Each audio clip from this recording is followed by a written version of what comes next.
오늘 우리 함께 나눌 말씀은 잠언 10장 19절에서 25절까지의 말씀입니다.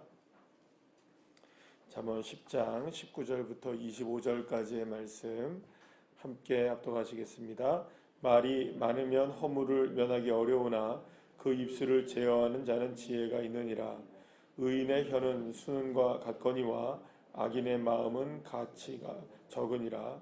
의인의 입술은 여러 사람을 교육하나 미련한 자는 지식이 없어 죽느니라. 여호와께서 주시는 복은 사람을 부하게 하고 근심을 겸하여 주지 아니하시느니라.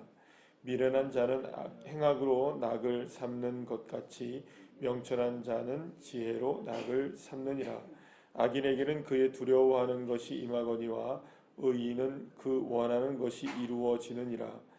회오리 바람이 지나가면 악인은 없어져도 의인은 영원한 기초 같으니라. 아멘. 할렐루야. 우리가 살아갈 때 일반적이고 또 대부분의 정상적인 삶을 살아가는 삶에 있어서는 모두가 다 악행을 하기보다는 나름대로는 선행을 하며 살아가는 인생이라고 할 수가 있을 것입니다. 여러분들 그렇지 않겠습니까? 저와 여러분들 보통 사람들이죠. 대부분 법 없이 살아가시죠. 그죠? 여러분들 대답을 안 하시면 되게 무서운 분들이십니다. 그죠? 대부분들이 그래도 법 없이 살아가시고 또 나름대로는 선하게 살아가시고 막 악행을 저지른다거나 그런 분들이 대부분 아닐 것입니다. 대부분 우리 주변에 살아가고 있는 많은 분들이 그렇게 악행을 하며 살아가는 그런 사람, 뭐 요번에 일어났던 그 정의정 사건 같은 경우에도 보게 되면 내가 죽일 사람 리스트를 쫙 만들어 놓고 뭐 그런 거 아니잖아요, 그죠? 우리가 그렇게 살아가진 않는단 말입니다. 그러니까 나름대로는 선한 삶을 살기 위해서 애쓰며 살아갑니다.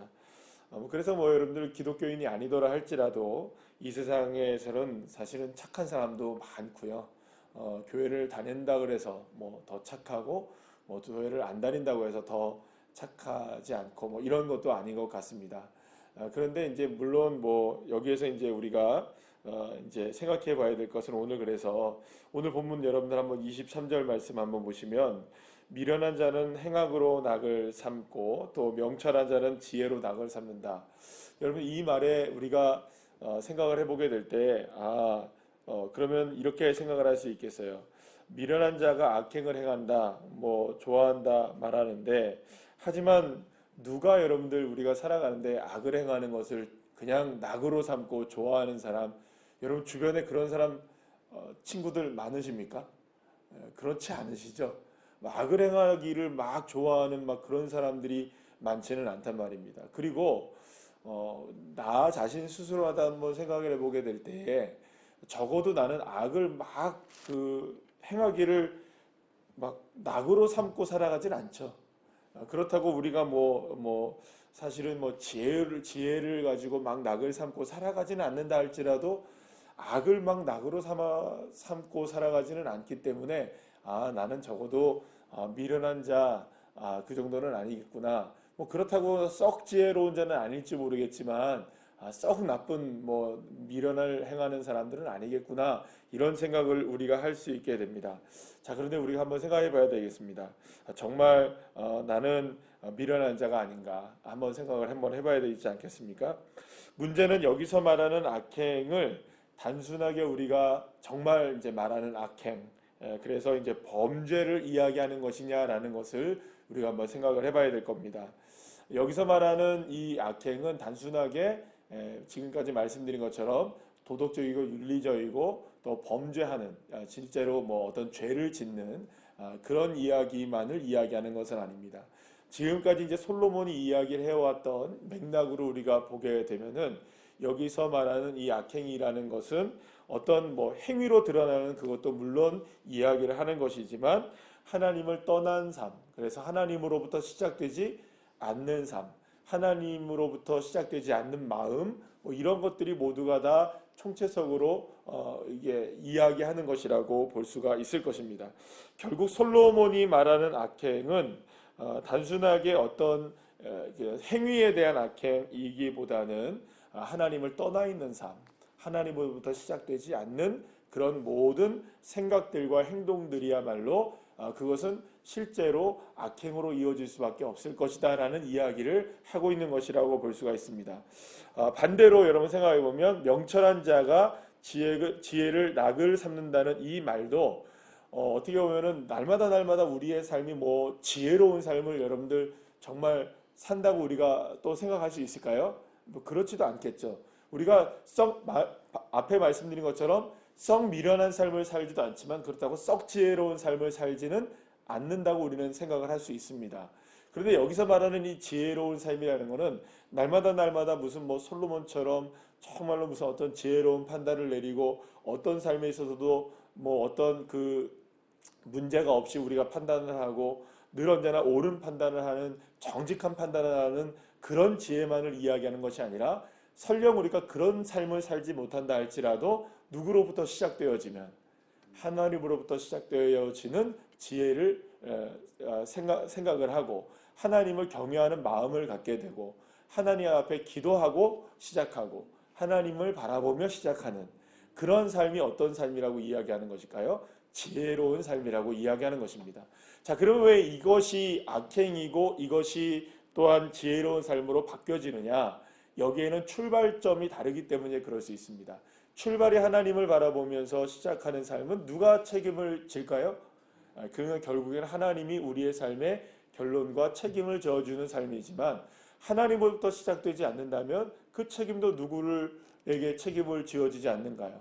하나님에게 책임을 지어지지 않는다는 것이라고 볼 수가 있습니다. 물론 그럴 때라도 하나님의 자녀들을 하나님이 돌보시고 인도를 하시겠지만 결국 하나님으로부터 출발되는 것은 우리 스스로의 만족을 위해서 시작되는 것이기 때문에 그러면 결국에는 우리가 책임을 져야 되는 일이라는 것이죠. 그러면 우리 한번 생각을 해보겠습니다. 선악과를 따먹었던 에덴 동산에서의 아담과 하와에 대한 책임을 사실은 누가 져야 합니까? 하나님이 져야 합니까? 아니면 아담과 하와 스스로가 져야 합니까? 스스로가 져야 하는 게 맞습니다. 왜냐하면 하나님 분명히 경고하시고 말씀을 해주셨잖아요. 이것을 따먹는 순간은 너희는 정녕 죽게 될 것이다. 그러면 그 죽음에 대한 책임은 누구에게 있는 것인가요? 이 아담과 하와에게 있게 되는 겁니다. 그런데 아담과 하와는 그것을 책임을 질 수 있었을까요? 없었을까요? 스스로 책임질 수 있는 일이 아니었던 겁니다. 그래서 결국에는 인생이 죽음을 맞이하게 되어지게 되고 에덴에서 쫓겨나게 되는 에덴의 동쪽의 삶을 살아가게 되어지게 된 겁니다. 그러니까 실낙원의 삶인 거죠. 낙원을 잃어버린 실낙원의 삶을 살아가게 되는 것입니다. 그러니까 결국에는 그것을 책임을 지지 못하는 삶. 내가 어떤 삶을 살아갈 때에 하나님으로부터 시작되지 않으면 우리의 삶은 절대로 우리 스스로가 책임을 질 수 없는 삶이 펼쳐지게 되는 것이 악한 행위로 나타나게 된다는 것이죠. 그러니까 사실 여러분들 한번 생각해 보세요. 우리 주변에서 뉴스로 보게 되는 많은 범죄자들 있지 않습니까? 나중에는 무슨 얘기합니까? 포토라인에 서가지고 경찰 앞에 다 끌려 나와가지고 무슨 얘기합니까? 죄송합니다 이 얘기예요. 죄송합니다. 잘못했습니다. 여러분 그 이야기로 책임이 면해집니까? 안 면해집니까? 설령 그 사람들을 무기징역을 선고하고 또 혹은 때로는 사형을 선고한다 할지라도 그 책임이 면해질까요? 안 면해질까요? 그걸로 책임을 진다고 이야기할 수 있을까요? 한 사람의 생명이, 한 사람의 가정이 어떤 범죄로 인하여서 정말 끔찍한 일을 당하게 되고 씻을 수 없는 상처가 생기게 되었다면 그 사람이 무슨 무기징역을 당하든 어떤 선고를 당하든 그게 씻겨지냐 이 말이죠. 그렇지 않단 말입니다. 그러니까 결국에는 하나님으로부터 시작되지 않는 어떠한 일들에 있어서는 우리 스스로가 책임을 져야 되는데 우리가 책임을 질 수 있느냐? 그러지 못한 인생이라는 것이죠. 그래서 결국에는 우리의 삶 속에는 늘 언제나 이 두 가지의 모습들이 언제나 공존하고 상존한다는 것을 기억해야 합니다. 그래서 사도 바울이 무엇을 얘기하느냐? 내 마음으로는 누구를 사랑하는 겁니까? 하나님의 법을 쫓으려고 하고 하나님의 법을 따르려고 하지만 내 육신은 무엇을 따라갑니까? 세상의 죄악의 법을 따라가려고 한다는 것. 그래서 사도 바울은 뭐라고 고백합니까? 사도 바울이라는 그런 그 믿음의 걸출한 믿음의 사람도 뭐라고 고백합니까? 오라 나는 곤고한 사람이다 라고 고백을 하는 겁니다. 그러니까 늘 우리는 이 싸움을 싸우고 있는 인생들인 겁니다. 한쪽으로는 하나님의 법을 따라가기를 원하고 지혜로운 삶을 살기를 원하지만 한쪽으로는 또 악행을 하려고 하는 그런 모습들이 우리의 삶에 드러난다는 것이죠. 그러면 저와 여러분은 지금 어떤 삶에 있을까요? 늘 언제나 우리는 이 상황 속에서 살아가고 있는 겁니다. 한쪽으로는 미련한 삶, 한쪽으로는 지혜로운 삶. 그러나 주님께서 우리에게 끊임없이 우리를 인도하시고 우리에게 말씀하시는 것은 무엇일까요? 그러한 삶 가운데 있을 때에 우리가 주님을 언제나 선택하고 언제나 주님을 바라보는 삶으로 시작하는 인생이 되기를 주님이 원하시는 겁니다. 제가 요 며칠 동안 계속 읽고 있는 책이 이제 메멘토 모리라는 책을 읽고 있는데 거기서 그런 이야기를 이어령 교수가 합니다. 어떤 이야기를 하냐면 질문을 했어요. 우리 이 사회가 왜 예수를 믿고 교회가 이렇게 많음에도 불구하고 왜 우리 사회에는 하나님을 믿는 사람들이 이렇게 많음에도 불구하고 죄악이 끊이지 않느냐. 교회가 그렇게 많은데. 그런데 이런 얘기를 하더라고요. 이영 교수님이 무슨 얘기를 거기다 이렇게 써놨냐면 이런 얘기를 하십니다. 교회가 이만큼 있으니 이만큼인 줄 아세요. 예수 믿는 사람들이 이만큼이라도 있으니 이만큼이라도 되는 것이라고 생각하십시오. 이렇게 얘기를 하더라고요. 저는 그렇게 또 생각할 줄은 몰랐어요. 역시 촌철살인 같다는 생각이 듭니다.